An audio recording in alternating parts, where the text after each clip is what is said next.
Welcome to Invisibly Unwell. I'm your host, Paige Lavelle. I've spent the past 2 decades climbing the corporate ladder. I've worked hard to get where I am professionally, but there's a side of me that few are aware of.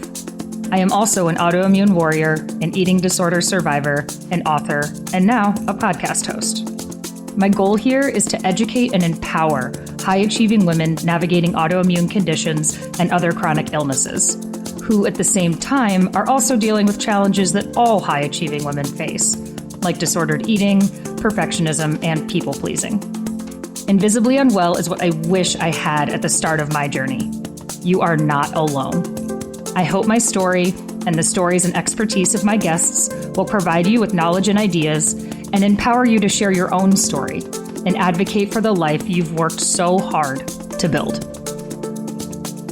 Quick disclaimer, this podcast is meant for general information purposes only and should not be taken as a substitute for medical advice, diagnosis, or treatment.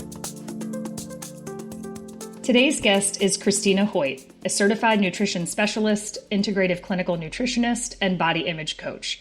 She helps her clients cultivate a positive relationship with food and their body by integrating the principles of functional, neutral nutrition, health at every size, and weight-inclusive, non-diet medical nutrition counseling. What does that all mean? I know it was a lot of words jumbled together.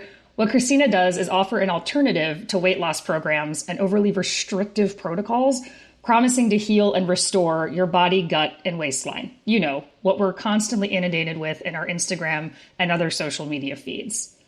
What does she do instead? She offers effective, integrative, evidence-based, super important there, weight-neutral nutrition support and lifestyle behavior modifications that emphasize not only improving your health and vitality, but most importantly, increasing your joy around food.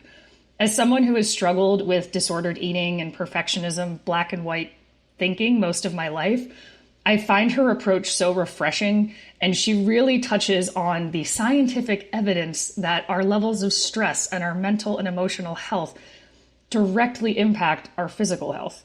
The way we look at our body really affects us, and it's something that you don't hear a lot of when you're scrolling and you see the latest cleanse, the latest trend, the latest diet that's going to, be better than all the other diets you saw before, which total BS, by the way.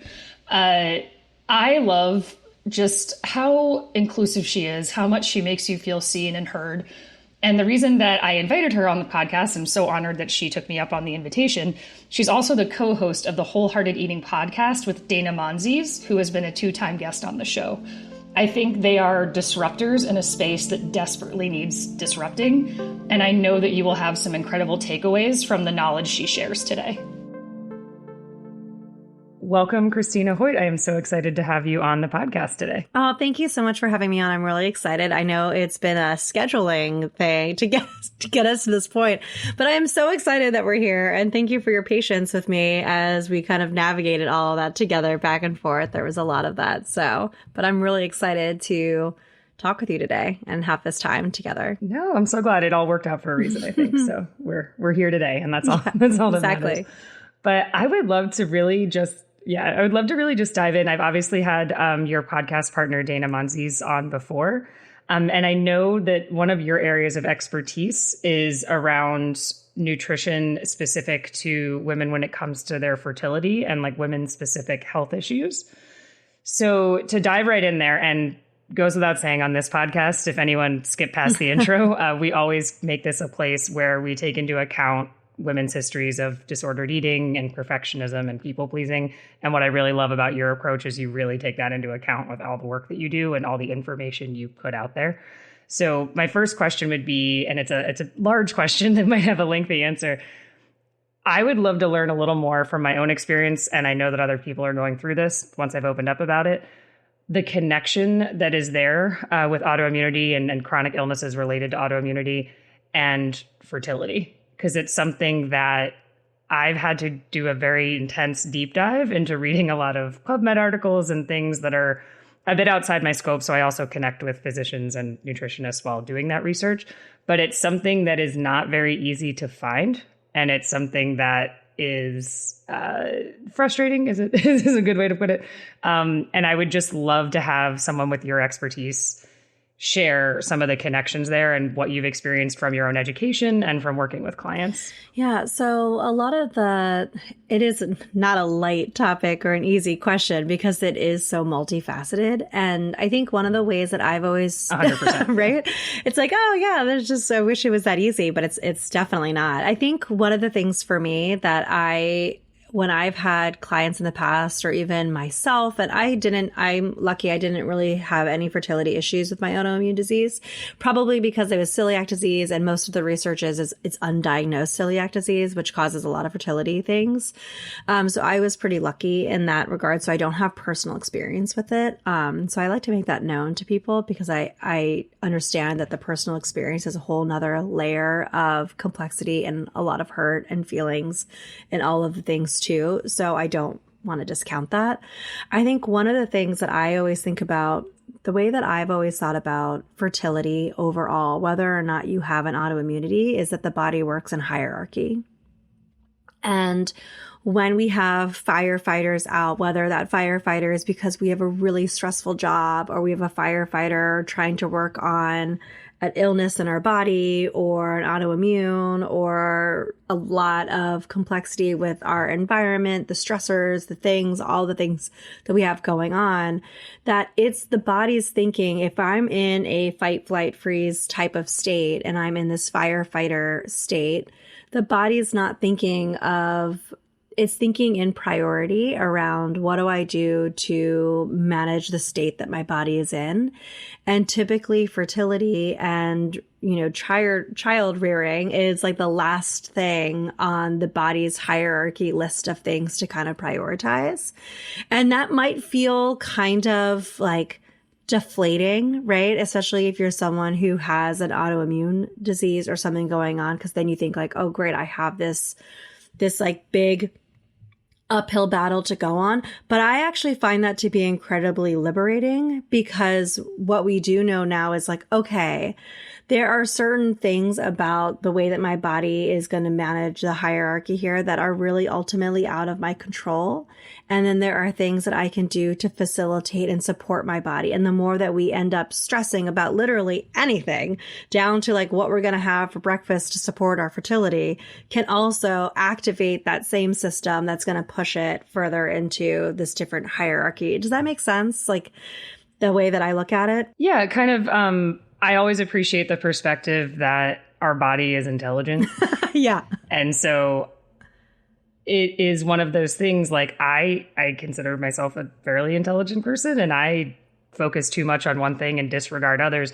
And so I think taking the perspective is really game changing for me about 10, 15 years ago when I realized my body might be trying to help me. Yeah. And in the process of it trying to help me and prioritize, there are some negative issues that result from that. So it's kind of like collateral damage, right? Like the body is trying to do what's best for you and looking out for number one, and there's going to be collateral damage in the process. Yeah. Not that it makes it easier to handle the collateral damage, but I think keeping in mind your body is trying to help. Yeah. Rather than I just have a lemon of a body. Yeah, exactly. Instead of thinking of your body as broken, your body is working incredibly hard to bring you back to homeostasis because that's ultimately its number one job and its desire to do that. And I think sometimes we can feel like, especially when you're going through something as difficult as trying to family plan and trying to go through fertility, we can often feel left with the feelings of, well, this is something that I should be able to do. And why is my body not doing it? And I think it can be really liberating to take a step back, like you said, and say,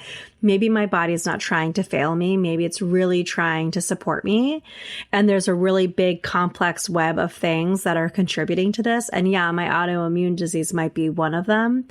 But there's a lot of complex things that are playing a role in my body and how it's trying to support me. Even when we're in a stress sympathetic nervous system state, right? That's our body's protective. That's a protective thing that it's doing, right? At the same time, even though it can lead to a lot of distressing, like you said, collateral type of damage, it can be really distressing. But at the same time, ultimately, your body is saying, hey, I'm trying to put out all these fires here and I'm trying to handle this for you and I'm doing the best that I can. And I think the first stage, like you're saying, is bringing that compassion in immediately from the forefront of my body's not broken. It's constantly trying to tell me a story.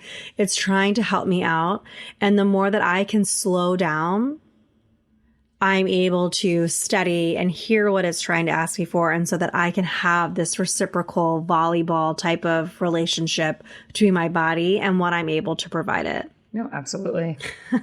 So if someone, and I'm using my personal experience here, and disclaimer here, obviously you don't have access to my labs or anything like that. So I always like to say to people, don't take this broad advice when it comes to nutrition, because all of us are very unique.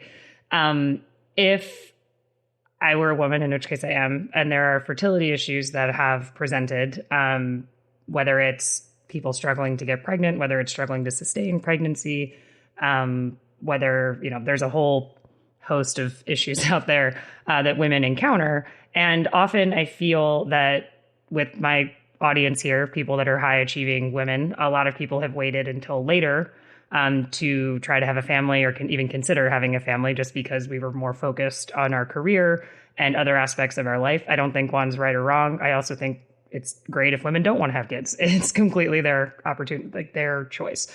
So with that in mind, though, for myself and many of my peers, you waited until your mid to late 30s to really explore that. And something you're very quickly told is, oh, well, you're old.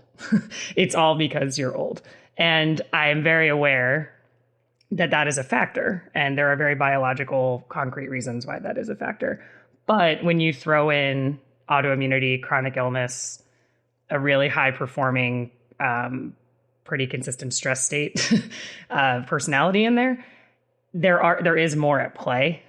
So without obviously asking you to give any sort of like diagnoses to anyone, what would you as a nutritionist, like what would you kind of ask or explore or want someone to consider if they're experiencing that and they're also in that same bucket of people that have really put career first and very much existed in that hustle mindset and the hustle culture, frankly, that exists in corporate and a few other spaces? Yeah. I think the first thing that I think this is ultimately really hard for a hard pill, because we were so used to, especially those type of people are so used to, okay, what's the to-do list? What exactly do I need to do to get out of this state? I'm going to get out of it. I'm going to come at it guns blazing and blah, blah, blah. The same way that they would approach their career that has served them very well, right? And like has served them really well throughout their life. Like, where's my rubric? Yeah. How do I get extra credit? How do I get the AP credit here? What do I do? How do I take college level courses while I'm in high school? Like that's the vibe. And to me, I think I actually saw this thing recently that really struck home for me that, what we're talking about here is being able to slow down, and we can't support our nervous system by speeding up. We can only support our nervous system by slowing down. And I really think the nervous system plays a huge role in everything because it has such a big trickle down effect. And I think that is sometimes, the hardest thing for really high achieving individuals to process that, okay, I can't come at this with the same vigor that I came at everything else with. And I have to really fundamentally slow down and see what that actually feels like, even though it feels like we need to go and do all the things, look up the stuff, get the supplements that we need to get, do all the stuff, eat the foods, do all the different things. We can't, in the words of Dana, my podcast co-host always says this, productivity checklists. Like you can't do that with this either. In the same way. Because ultimately we, like I said, if we're thinking about our body in a series of like a really complex web with a lot of different hierarchies, the first place to kind of support is is my body perceiving my everyday life as something that it needs to survive? And if we're constantly going and going and going and pushing that, that's how our body might be interpreting that. Even though we feel like we handle stress really well, we love, handling big things. And like when there's a lot going on, we have a big project coming up, it's really easy for us to tackle. Like my mom used to refer to me as like the master of recovery. That like I'd get into something, I'd be able to pick it up and like go and do stuff. I'm like, whoa, now as I'm older, I'm looking at it and thinking, wow, I had a really, really solid nervous system that knew exactly how to step into gear. And those types of tools, although really beneficial, right? A really wonderful tool, when they're firing all the time, the rest of your body can't do what it needs to do because the whole body is perceiving everything as this thing that we need to manage this instead. And so I know this is a really long-winded answer, but I actually think the real answer. No, we always welcome long-winded answers here. Okay, good, because I'm full of them. But to me, I feel like the short end of it, like the summary is, we can't go about this in the same way that we've gone about everything else. We actually have to slow down. And I know that what's really challenging is when we are at a point where we're being told that our age is a factor, we feel like, well, that's exactly what we don't have.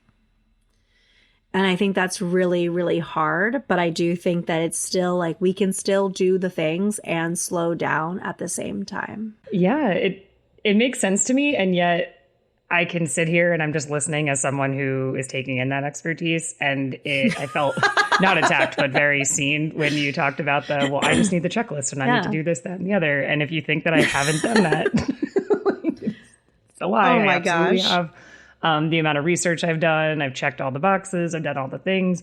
But then you get a little bit obsessive and you get on this loop of, I don't know about if you're like this. I bought one of those like full focus planner? Yeah. It's great. It's really great to write down a to-do list. The problem is I went back and looked at what I was writing and it is just completely impossible for someone to at least mindfully complete anything that I would do in a given day. It would be like record 2 solo podcasts, work my regular 9 to 5, which frankly is more of like an 8 to 7 job, and then meditate twice a day, make sure I got an hour-long workout in, write a chapter for my book. I mean, just like completely insane. Like there's no way that someone is going to have the mental bandwidth to do that in a day. And yet that's like the standard I hold myself to.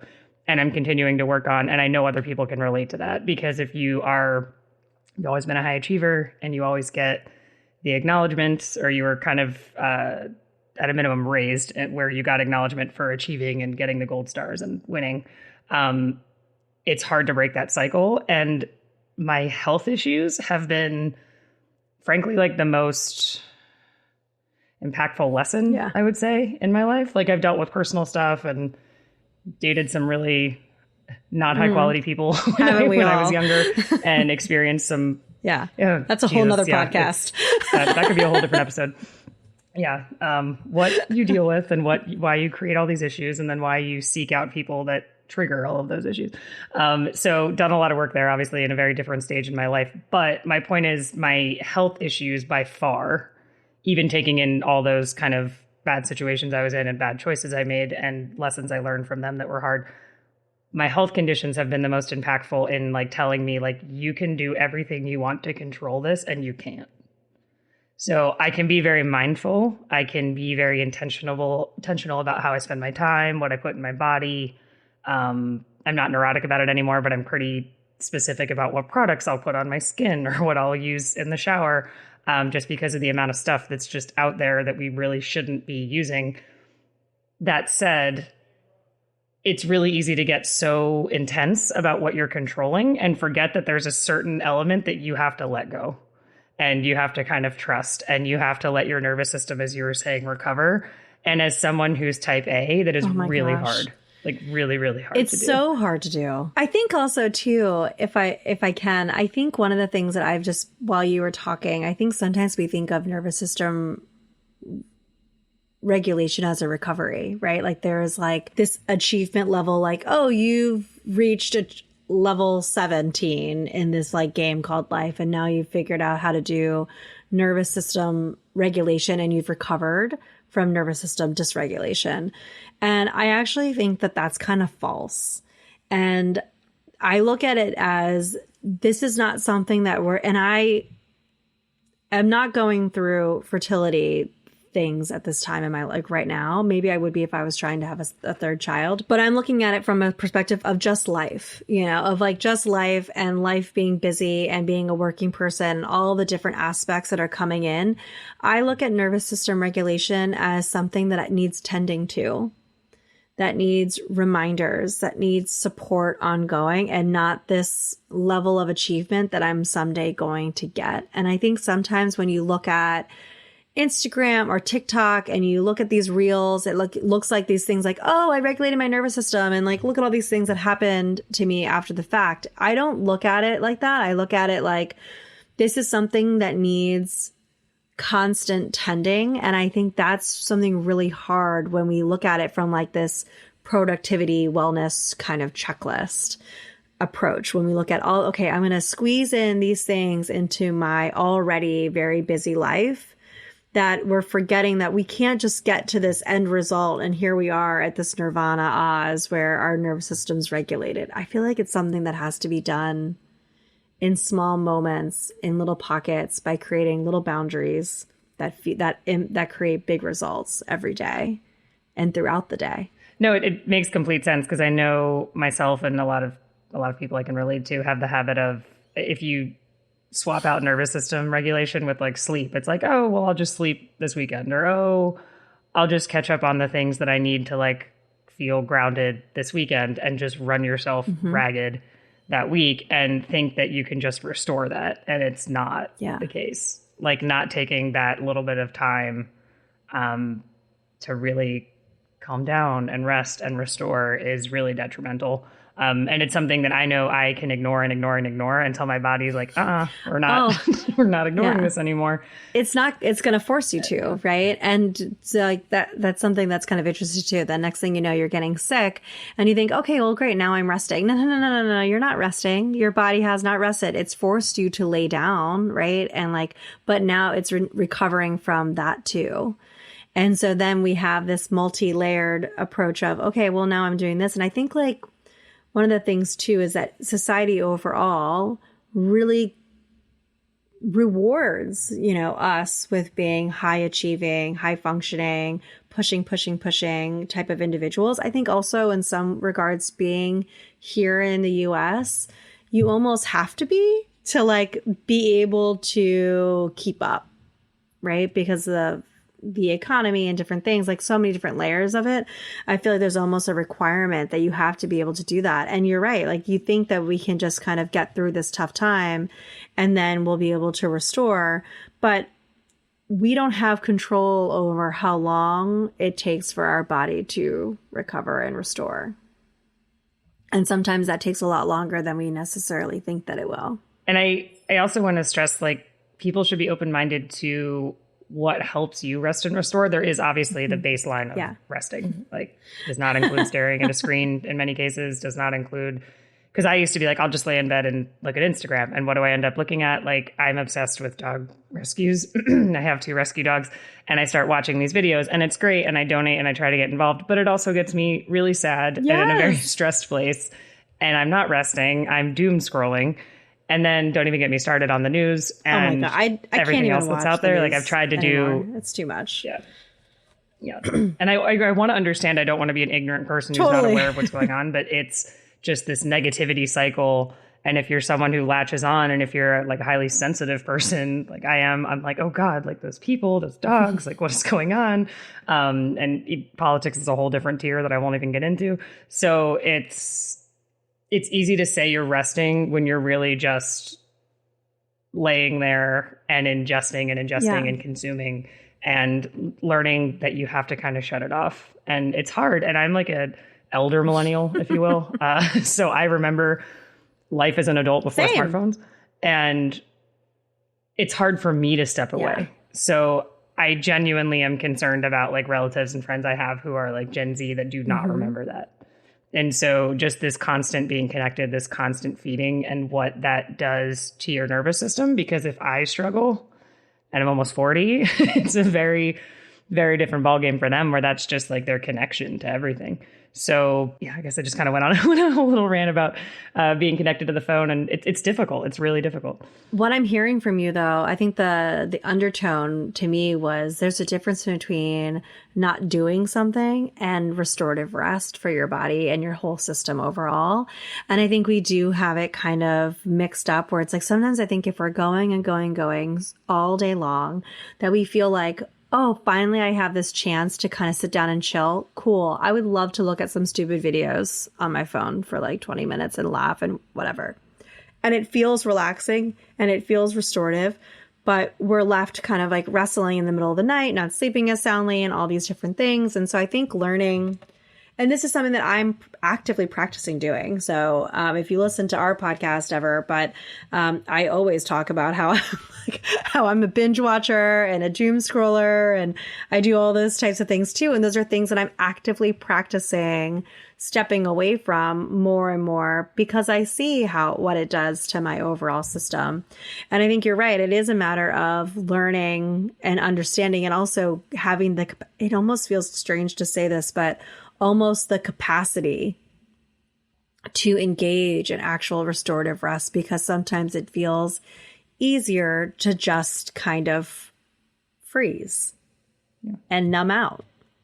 Well, yeah, because it's icky feeling. Like, I don't like being alone with my thoughts. They are not always very kind if you are a perfectionist person who's extremely critical of yourself. So it's so eye-opening and such a motivator to really work on that and like work on the mindfulness piece. And I'm not talking about the latest trend on Instagram mindfulness. I'm talking about like actual mindfulness, like being able to sit with your own thoughts. What's the latest trend on Instagram of mindfulness? What is this? Oh God, the somatic stuff is big right now. Oh yeah, I see that everywhere. Yeah. And yep. The latest one. Like, here's the thing. I love that people are making wellness practices accessible. I think it's great. I'm like, when you come across dogmatic though, hard no. Like, this is going to solve all your problems. You don't know what that person's been through. You have no idea what their health situation is. Like, are you kidding me? Well, that's like a whole nother tangent that we could easily go on. I completely agree. We did a whole thing about somatic workouts being online and feeling that they're, for people who are going to be drawn to this are typically people who have gone through a lot of different types of traumas, and that they would actually benefit from it. And it's really not trauma informed to be just putting it out there and not having a vessel to help carry people with the trauma that's being opened up as you start to do these types of practices.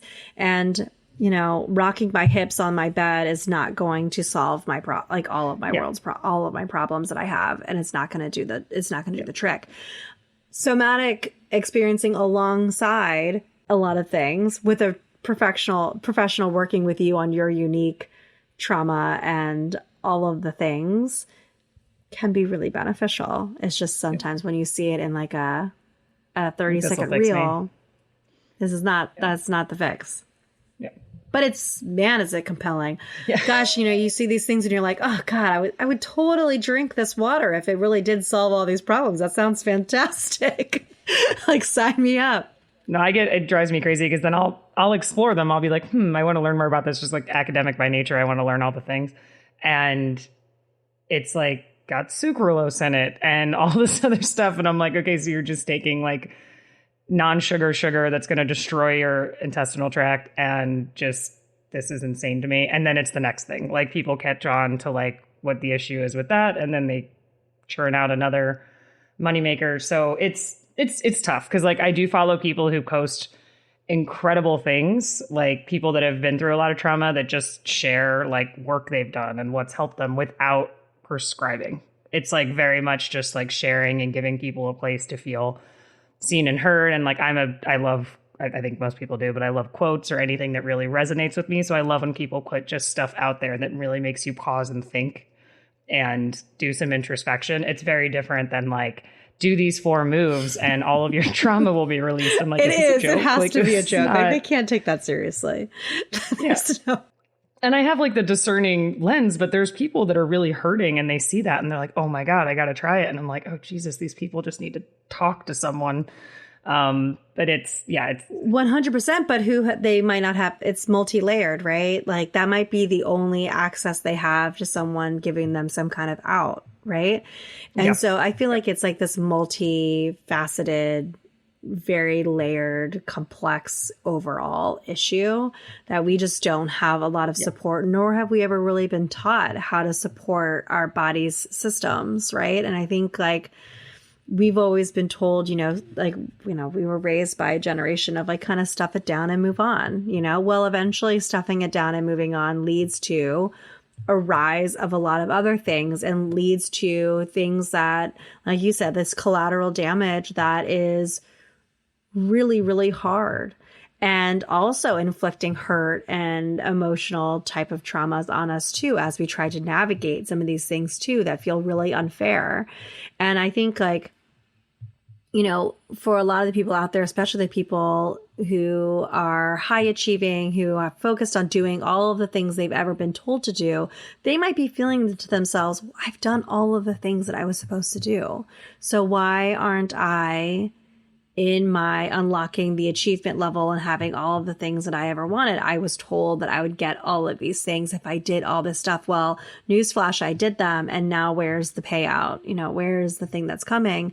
And I think that's what's really hard for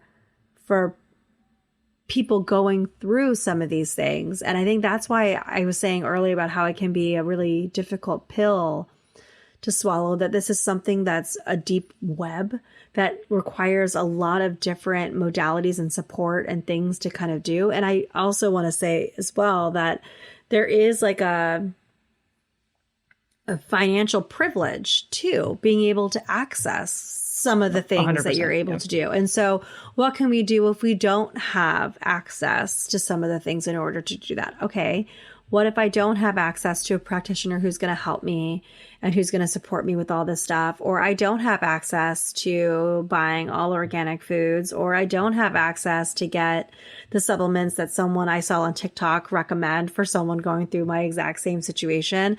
What do I do then? Do I just have to live with this? And I don't think so. I think overall our system needs to change, right? We need a lot. There's like at every area, there's something that I feel like we need to like kind of come together and start demanding.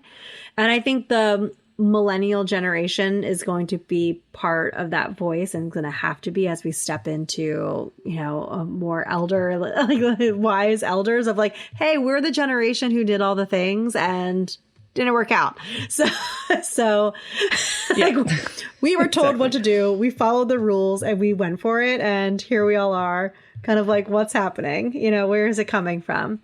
And I think, to me, I feel like that is in of itself, like, doesn't help us in that day to day with the day-to-day struggle with why is this happening to me?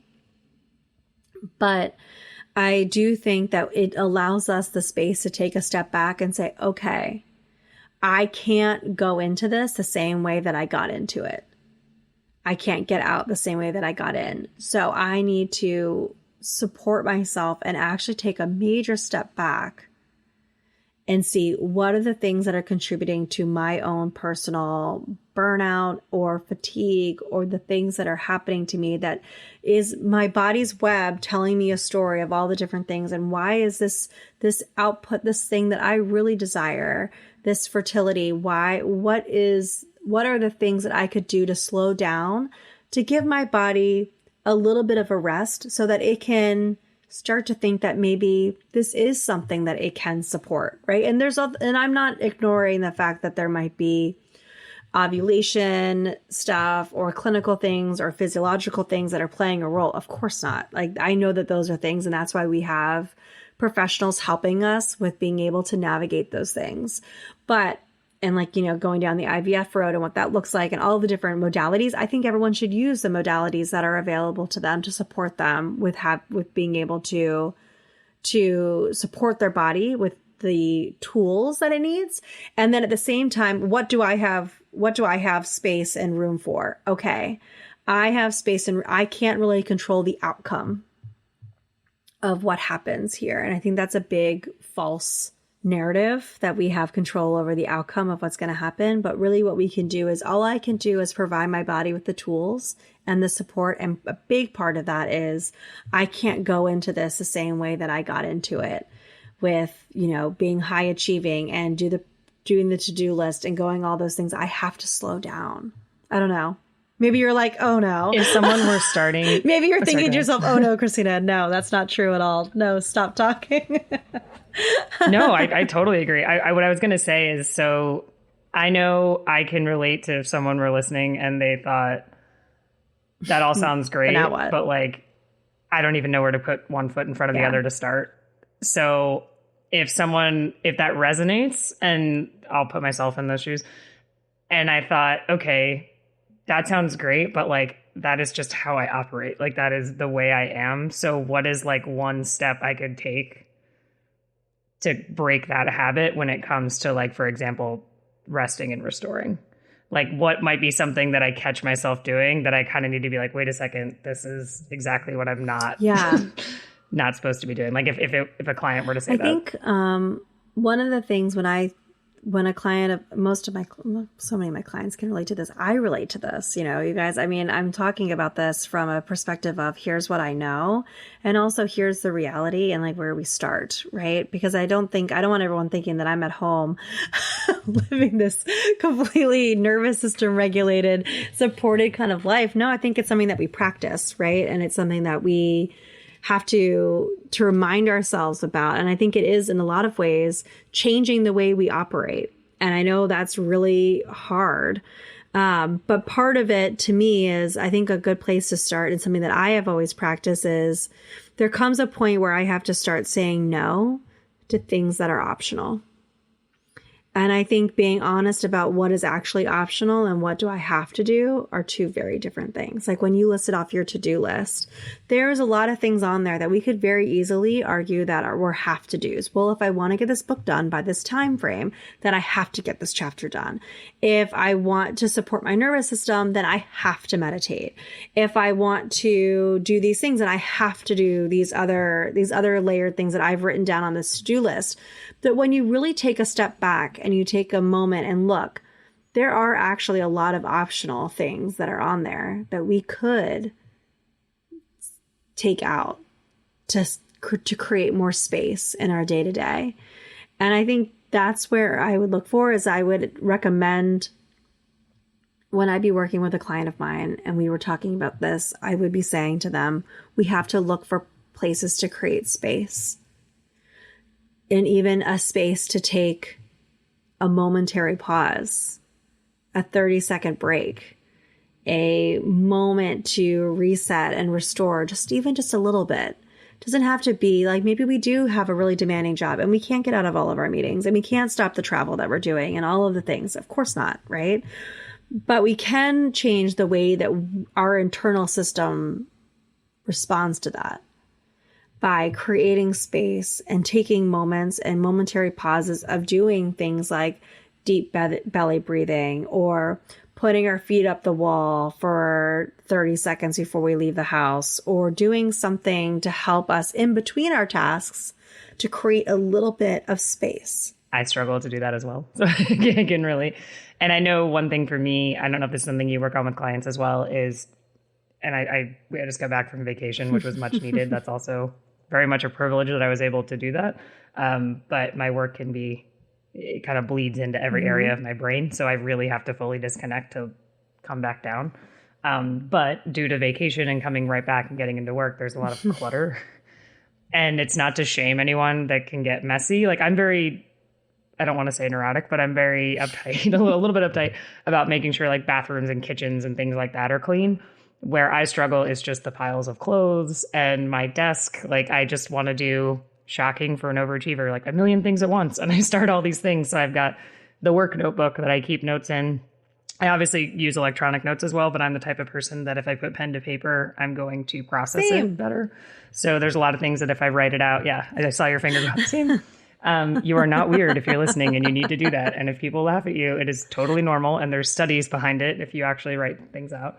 So, and I mean, honestly, does like checking a box in my Apple Notes on my phone feel as Not good in as a crossing it million off with years. a pen? Like, not They're even a bunch close. of liars if they say that it does. Also, it it's good to track things, it also but it only does not works feel if you the same. open the app, so, Yeah, exactly. But yeah, so like clutter is a thing that I noticed my brain gets distracted. And I think a lot of other people that are very type A, like you can relate, you can focus and you get stuff done because that's what we're good at doing is we execute and we achieve and we get things done. And we don't necessarily take care of ourselves in the process. And by not necessarily, we often don't take care of ourselves in the process. So I've had to learn that like the clutter, I used to think like, oh, it's annoying. I have to clean, like I have to this or that. And then it's like, no, like this is serving me. Like I'm doing this for me because then I can focus in a way that doesn't feel scattered and doesn't feel like I'm jumping from one thing to the next because as I'm working, I'm also staring at all the stuff around me. So that's something that was like a light bulb for me. It sounds so silly that was a light bulb moment, but it was just this, I need to be more organized. And it's not this breaking my personality to get there. It's, I am trying to do what I can to allow my body to relax and to allow my body to focus when it needs to, but be able to come down from that state a lot easier. I know I can sometimes really, really struggle to click out of work or click out of anything that is requiring a large amount of my reasoning skills or detail orientation to just relax. Like I'll sit down and I'll start thinking about it and I'm like, stop it. Stop thinking about those things. And learning to be a little more organized, which included getting rid of a whole bunch of crap I didn't need that I just got because it was part of that, as we were saying, as millennials, if you do this, you do this, you do this, life is going to be handed to you with a big bow. Lies. All lies. But it was also like, buy the right things, do this. And there becomes this keeping up with the Joneses. And like, I've always been, probably because the way I was raised, I'm always a fan of a deal. I love getting like secondhand stuff, love like ThredUp and all those different apps that allow you to buy secondhand clothes like Poshmark. But there is still that like, oh, well, I'm doing really well in my career. I should be able to do this. And it's just this thing that's been very much planted in our brains and grown. And so learning to like, not go to the extreme of like what I would consider true minimalism, but erring more towards getting rid of things and making things cleaner and comfortable. And if it's maximalist, it's something I love that makes me happy. Like a crazy painting or ridiculous thing for my dogs. I have a dog that's half dachshund, so I love all the little short, goofy dog stuff. And I would say that it was interesting because like I was looking in all these like books and reading all the articles and taking courses. The amount of money that I've spent on courses to try to quote unquote fix me, I won't even say because it's embarrassing. But it was like learning these little things where it was like, if you pause and think, I'm really calm and I feel really great right now. Why is that? And it was like, oh, because you went for a walk in the sun. And I live in an area where we don't get sun for most of the year. So that's very exciting for me. You went for a walk in the sun. Your room is like tidy. So you don't walk in and feel this chaos that you need to do something. And it adds to your plate, which is already always super full. So like little things like that are free, that are just like adjustments that I had to make. Those were pretty impactful. And it also got me out of that like tunnel vision. This is what success is. These are the steps. This is the to-do list. And that's been really helpful. So I'm sure that I see you nodding when I was like sharing so you can relate to just having to be like pause and be like, wait, what's working here? Yes, 100%. I really appreciate that. You know what? I learned about that in therapy, actually, with my therapist. He recommended something. He said, and I know it's like something that you can see in the world too, like it's on TikTok and Instagram or whatever too. When I was going through some of my own trauma healing type stuff, one of the things, I mean, I did a specific type of trauma therapy, IFS and EMDR therapy. If you have access to it, it's incredible. EMDR changed my life, to put it mildly. It's literally changing and rewiring my whole brain and body. It's incredible what it's doing internally. But one of the things that he said on the day-to-day to look for is like, a lot of times I think there's a lot of conversations right now in in the world around triggers. And one of the things that he said to me is like, I'd really like for you to focus on looking for glimmers. And he's like, and they're the opposite of triggers. And you can look at this up. Like, it's like a thing. They're out there. But what you're describing to me is like that checking in on what's working is, to me, looking for the glimmers. What are the glimmers in your life that are making you happy? Is it, I just took a nice quiet shower to myself and I like toned the lights down. It just felt really nice. And I walked out feeling calm. What was that? That's a glimmer. That's something positive, something that made you feel light. It made you feel good inside. Okay. How can I create more of that? More space for things like that. And how can I notice them more throughout the day?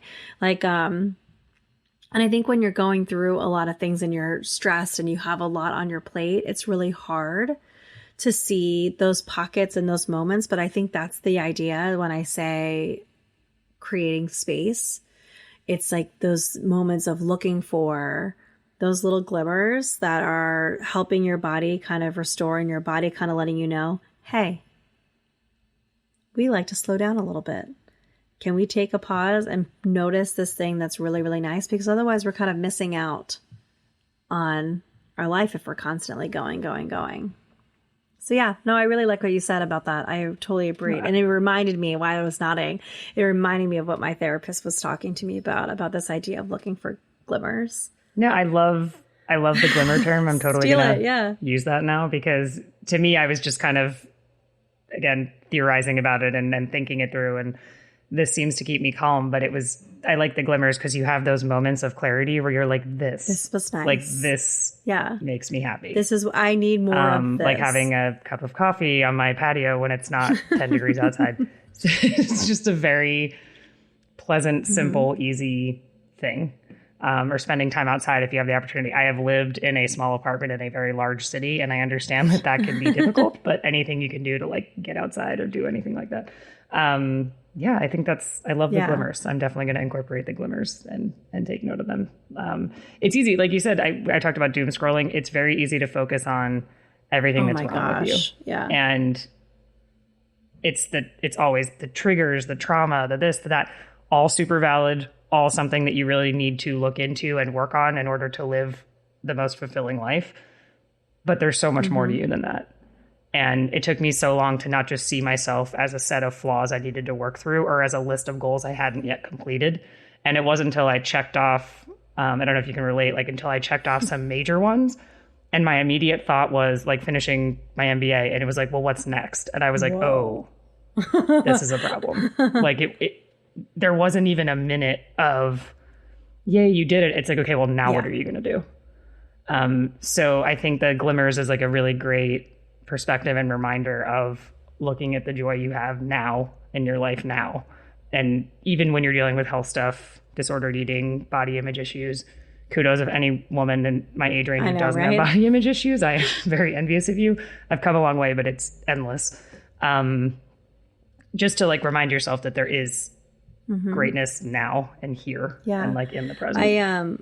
I 100% agree. I think one of the things that I was kind of thinking about while you were mentioning that was this idea of, you mentioned about if you have eating disorders and things like that. I think when you're hearing these things around constantly telling you what's wrong with you, when you said that there's all these things, like saying all the things that are contributing to like why you are the way you are, like whether it's childhood trauma or relevant trauma, whatever it is, big T, all the different stuff.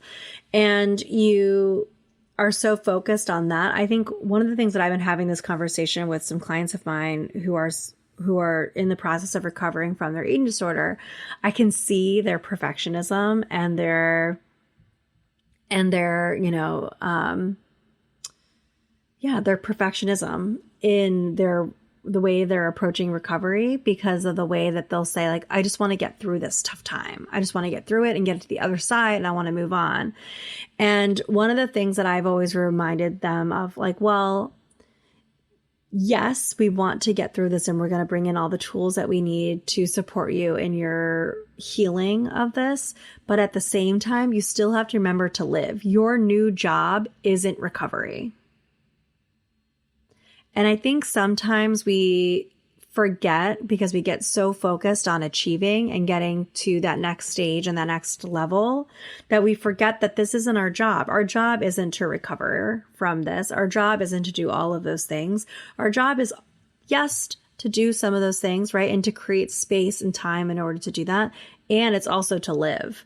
And I think in the living and in the enjoyment, you find the glimmers, you find this, and that's where you're going to find that space and the slowing down, versus when you focus on, I have to get through this tunnel as quickly as possible to get to the other side. No, it's a wonderful way of looking at it, because having gone through the recovery process with an eating disorder, I did it kind of bootstrapped it. I only had a little bit of help because I was young and I was very afraid and very concerned about the implications of that.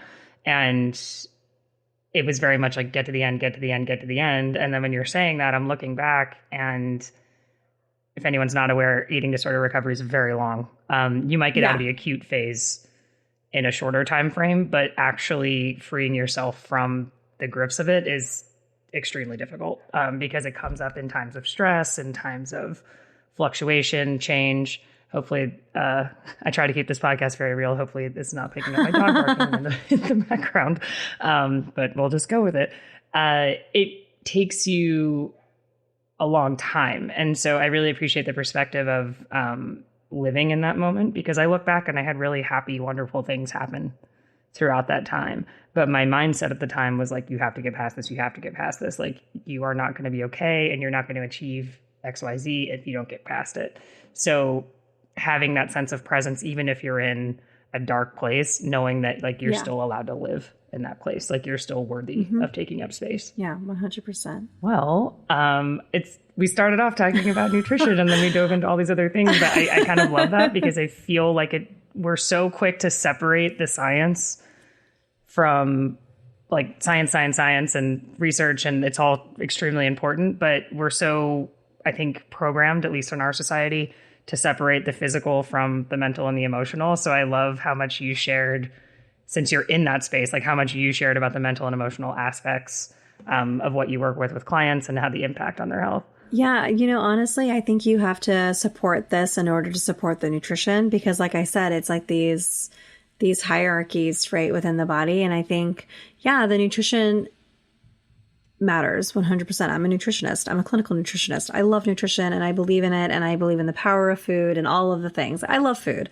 But I also think too, we have to create the environment for our body to digest and assimilate that food.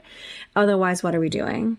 And so to me, I think you have to start, they can go in conjunction, right? Like it goes together. And I think if you go into the food with the same type of mindset of go, go, go, do, then you're really not supporting the overall system and the different layers at play. And so I think it's really important to remember that the emotional and the mental is just as relevant. And in some cases, maybe even more relevant. All the green juice in the world doesn't make up for... God, I wish it could, right? Wouldn't that be amazing? All the issues you're dealing with. I know. Wouldn't it be... I have tried. Right? I have tried. Wouldn't it be so nice if we could just drink green juice all day long and then all of our problems would be solved? That'd be so nice. So amazing. If only. But I so appreciated you taking the time to be on today. I would love just to take a minute, if someone wants to find out about your work or potentially work with you or listen to the podcast, where can they find you? Yeah. So I am the co-host with Dana Monsees, and we have a podcast called Wholehearted Eating. I don't know when this is coming out, but if it's coming out in the fall, we've gone through a rebrand, so that's exciting. If it comes out before then, stay tuned. We're on summer break, but we also have a Patreon, the Wholehearted Eating Community. And then also where else you can find me is through Instagram at Cristina Hoyt Nutrition, and my website, CristinaHoyt.com. I work with clients one-on-one within all different spectrums of eating disorder recovery and acute care or not. So yeah, that's where you can find me. Thanks so much. I just also want to give a shout out and express just extreme appreciation for the work that you do. Thank it's really, you. Really important. And I wish that I had people like you and Dana when I was, 18 and in the throes of a lot of it. So yeah, we're glad that we're doing this work. Thank you. I really hope you enjoyed this episode of Invisibly Unwell. If you like the show, I'd greatly appreciate if you followed it, and if you left a review on Apple Podcasts, Spotify, or wherever it is that you're listening. This allows me to keep the show going and to continue to bring on incredible guests to share their stories.